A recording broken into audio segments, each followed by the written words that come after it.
Okay, let's dive in. We're looking at some, well, pretty intense reactions from Tanzania recently. That's right. It's all centered around these Kenyan activists and allegations of attempted interference. Yeah, and for this deep dive, we're drawing on excerpts from a Citizen TV Kenya video. It features Tanzanian MPs talking about this whole situation. hmm And the trigger, as you know, was the detention and then the deportation of some Kenyan activists. They were apparently planning to attend the trial of Tundu Lissu, the opposition figure over there. Right. So our mission here is really to get into what these Tanzanian MPs said, their accusations, the tone, and what it all might mean for, Kenya-Tanzania relations. Exactly. We need to unpack their arguments and the underlying tensions that these statements reveal. It's quite something. It really is. First off, the defense of President Samia Suluhu Hassan. Anyways. A major point was labeling the Kenyan activists' actions as this sort of export of activism. Yeah, that phrase really stands out. An export designed, they claim, to cause chaos and instability. That's strong language. It absolutely is. And it immediately brings up that sensitive issue, doesn't it? Sovereignty versus, well, cross-border interest or activism. Precisely. Calling it an export frames it as something intentional, something unwanted being pushed onto them, not just individuals acting out of conscience. And following that, you had lawmakers calling for enhanced security checks on persons entering the country. Which signals, more than just a reaction to this one incident. It suggests maybe a more guarded approach moving forward, especially towards activists. They even mentioned the Parliamentary Committee on Foreign Affairs, Defense, and Security, so clearly treating it as a high-level national issue. Definitely elevates it. What also struck me was how specific they were, Mm-hmm. naming people like Mother Karua and former Chief Justice Willie Mutunga, Mm-hmm. saying they were leading the charge, involved in submissions. Why name names like that? Well, that's often a strategic move, isn't it? It takes it from abstract activists to specific, high-profile individuals from Kenya. Right, makes it more concrete. Exactly. It could be an attempt to perhaps discredit their involvement, maybe suggest it's more organized, more political than just pure activism. Hmm. And, mentioning their past roles might subtly imply a pattern. Plus, claiming near unanimous support for President Suluhu in Parliament, that projects unity against this perceived pressure. Then the language got even stronger. There was that Swahili phrase. Ah, yes. Si say Tanzania hatuna cha kujifunza Kenya. Hatuna hata kimoja cha kujifunza tunawatiti siasa, tunawatiti akili, tunawatiti kila kitu. Which translates roughly to, we, Tanzania, have nothing to learn from Kenya, not one thing. We surpass them in politics, intelligence, everything. Pretty bold. Extremely bold. What's driving that kind of declaration? It feels like more than just defensiveness. Well, it could be several things. Partly national pride, sort of defiance, don't lecture us. Okay. It could also be for the domestic audience. Yeah. Rallying the base, reinforcing national identity. Remember, they feel intruded upon. And dismissing English proficiency, wala swala la Kiingereza sisi sio kipaumbele, saying it's not their priority, that also reinforces a distinct Tanzanian identity, separate from, perhaps, perceived Kenyan norms. Interesting.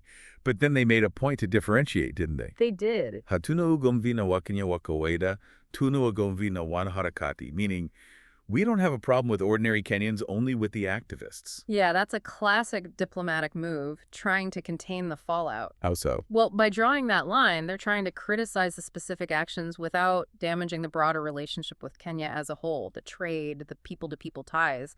It isolates the problem to this group of activists. Makes sense. Keep the anger focused. Right. And referencing Kenya's past troubles and Tanzania's supposed role in helping restore peace. That's a bit of a historical flex, a reminder of Tanzania's own stability and regional influence back then. Okay, moving on. They also reacted strongly to social media, didn't they? Memes and mocking comments directed at President Suluhu. Oh, yes. They definitely noticed. And they mounted what was called a robust defense of her. What does that tell us? Their sensitivity to online chatter?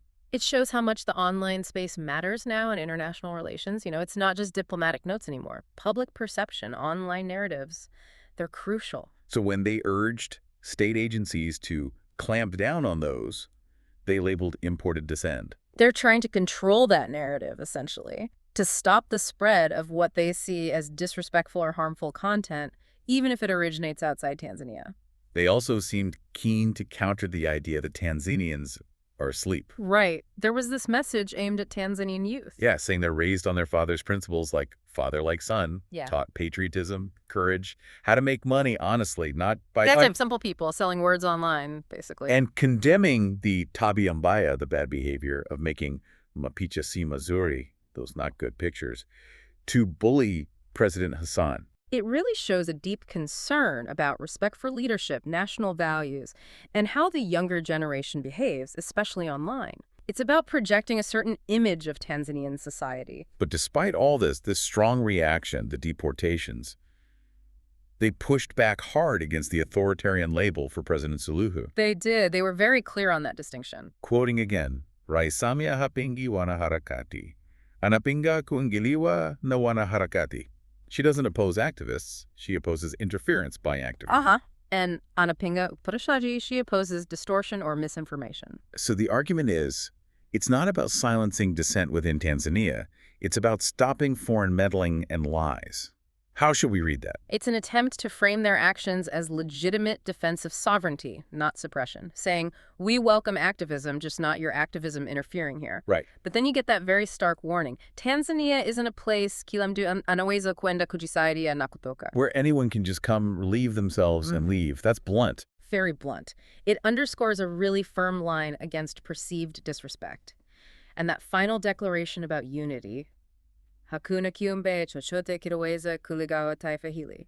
No creature can divide this nation. A warning from Tanzanians. Powerful stuff. Indeed. And all this, we have to remember, stemmed from that initial incident, the detention and deportation connected to the Tundu Lissu trial. Including, allegedly, the former Chief Justice Willie Mutunga being turned away at the airport. Which the report we saw flagged as a potential diplomatic deadlock. Yeah, something that could really put relations on ice. What are the potential knock-on effects of something like that? Oh, it could be significant. Trade could be affected, regional cooperation projects might stall, security collaboration could suffer, even just movement of people, tourism. It can sour things on many levels. And deporting a figure like a former CJ, that elevates it diplomatically, significantly. And that final warning from the MPs about Vibaraka wanako bali kutumika. The puppets who agree to be used. Implying they think some Tanzanians might be involved working with the Kenyans. That's the implication, yes. It introduces suspicion internally.